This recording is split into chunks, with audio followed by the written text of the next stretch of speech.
Hey, read through the word. Today is December 30th. One more day. Here we go. Stepping closer. We're here. Today's lesson is called Babylon Destroyed. We're in Revelation chapter. I'm looking at Babylon being destroyed. Revelation 18. And I think, as I mentioned in yesterday's lesson, I think by the time I'm constantly like, how do we wrap up the whole year? How do I do that? And so I thought I'm going to go back to how I usually start: meta narrative, theme, big picture, which I know people are very disappointed in when you get to Revelation. But there's a lot we could say, but there's so much, not enough time to do that in this manner. But so I want you to look at Revelation chapter 18. It is actually verses 4 through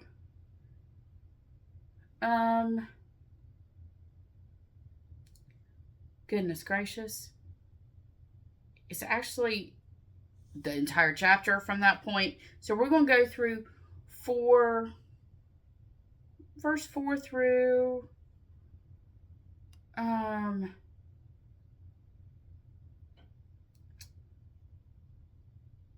let's just stick with verse 4 because I can't decide where to stop. I'm one of those, getting context. So let's go back a few verses, and we'll have to read the whole book of Revelation. So verse 4, let's stick there. Then I heard another voice calling from heaven, "Come away from her being Babylon, my people. Do not take part in her sins, or you will be punished with her." Oh, let's keep going. "For her sins are piled as high as heaven, and God remembers her evil deeds. Do to her as she's done to others, double her penalty for all of her evil deeds." All right, we'll stop right there. But keep on reading, and it talks about it. So, big picture, again. The story of the Bible, so we're going to go through another theme. The theme, I was trying to think, do I go with the theme of dwelling place? Because that, you can chase that all through Scripture.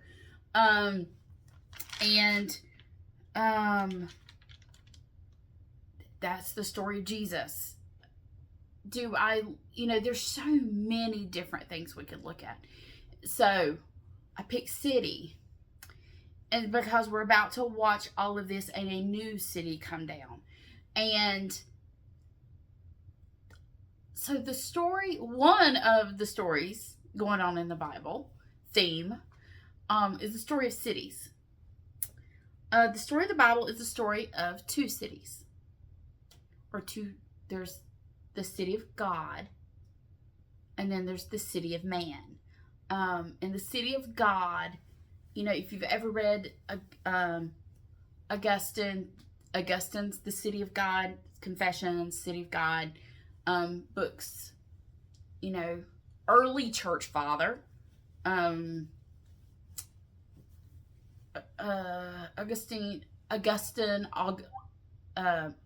Augustine.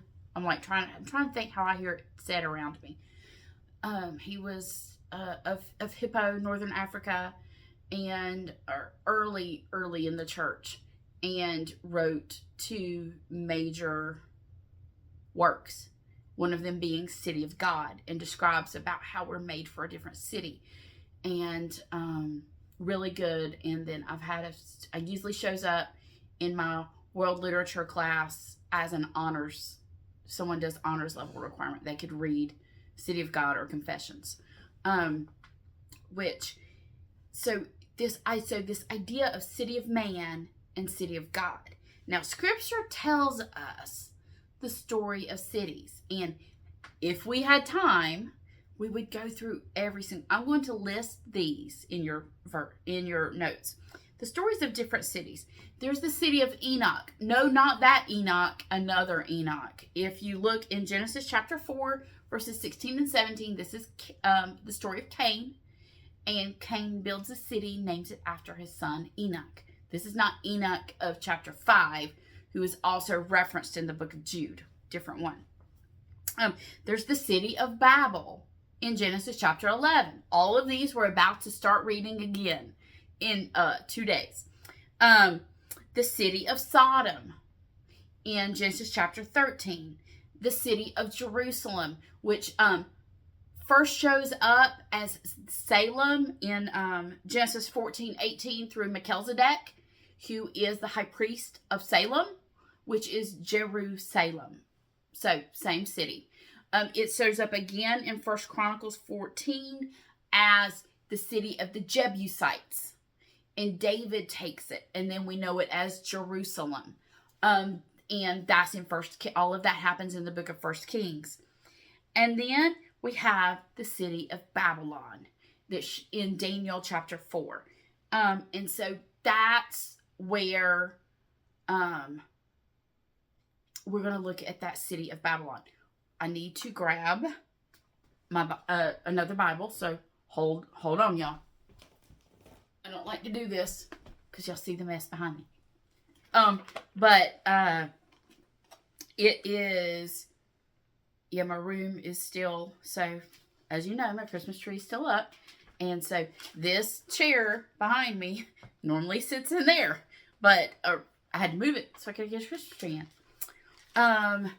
Genesis, so I want us to look, so that's all the cities of man. And if you look at what goes on in those cities, I mean, even Jerusalem is punished. Remember? They're taken out, but it's also, Jerusalem is destroyed. 70 AD.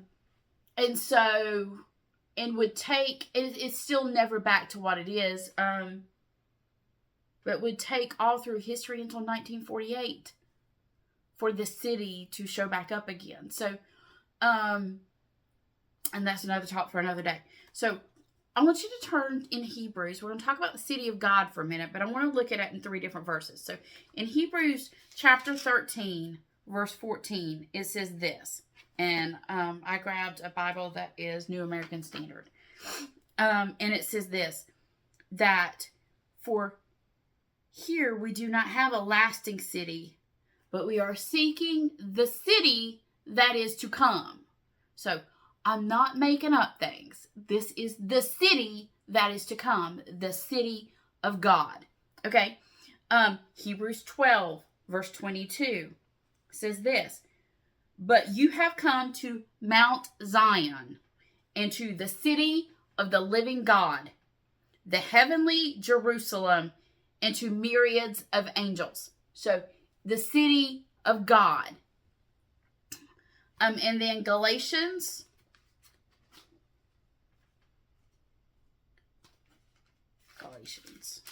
chapter 4, verse 26 says this.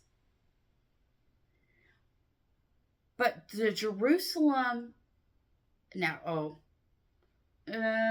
go back to 25 and 26. It says, now, this Hagar is Mount Sinai in Arabia and corresponds to the present Jerusalem, for she is in slavery with her children. But the Jerusalem above, the city above, and I saw a new Jerusalem. The city of God is free, and she is our mother. She is our home.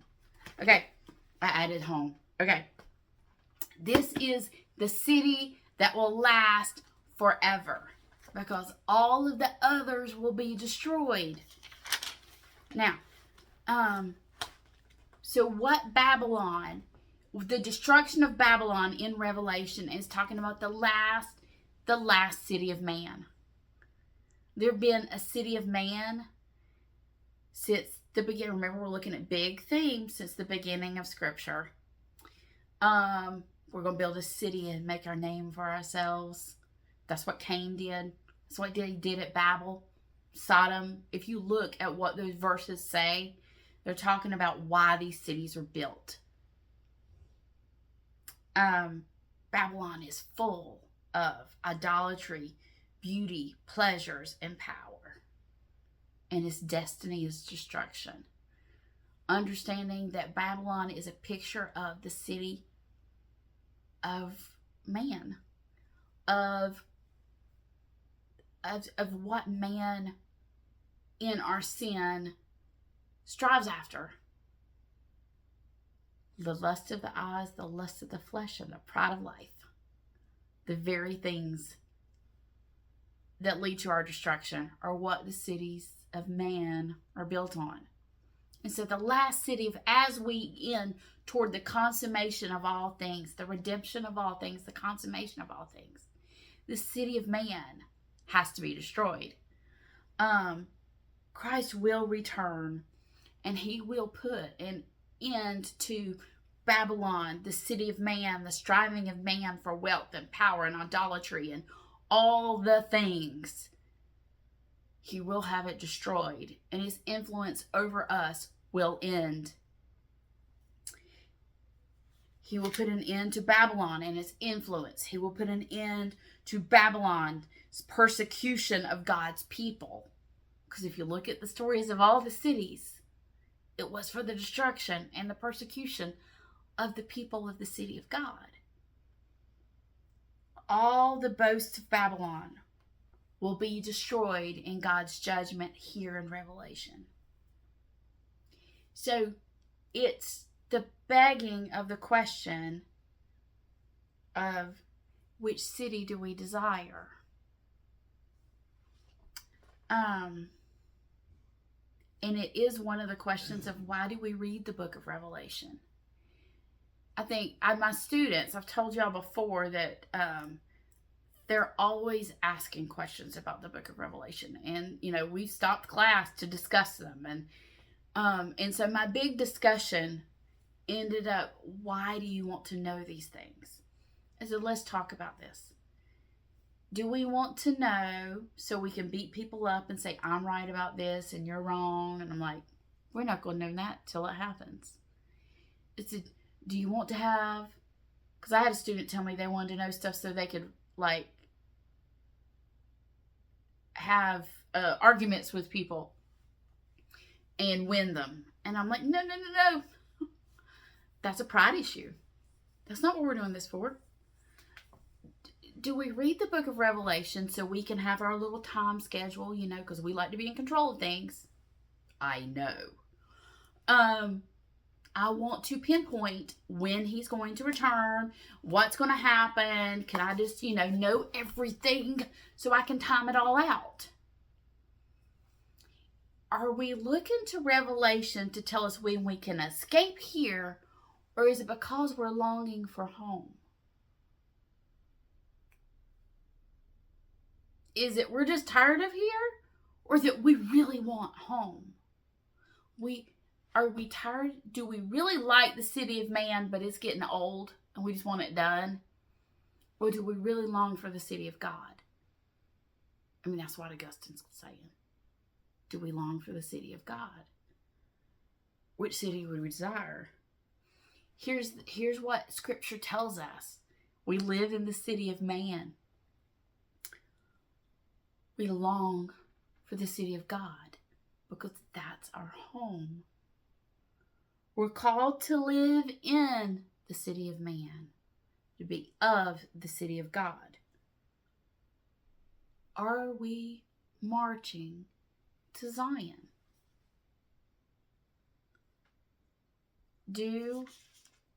Is the cry of our heart for the city? It is what it means to live in the world, but not of it. Babylon is the world. The city of man is the world. The city of God is home. Do we live with our bags packed, ready to go home? Are we looking for the destination? Or we're just tired of this place and want to go on vacation?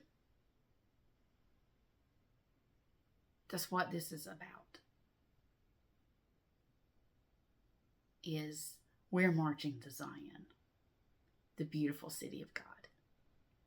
We'll see you next time on Read Through the Word.